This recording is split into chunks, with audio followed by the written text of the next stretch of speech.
এত সুন্দর গ্রাম, এত সুন্দর গ্রাম, এত সুন্দর পরিবেশ, এত সুন্দর পরিবেশ। কিন্তু আপনারা কি জানেন এই পরিবেশের ভিতরে একটা ভূতুড়ে কাহিনী লুকিয়ে আছে? তো সবাই আমার চ্যানেলটি অবশ্যই সাবস্ক্রাইব করে এই ভূতুড়ে কাহিনীটি দেখার জন্য প্রস্তুত হয়ে যান।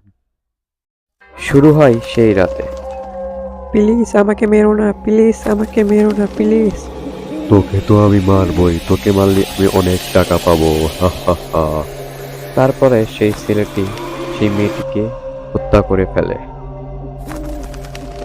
তার কিছুদিন পরের কথা।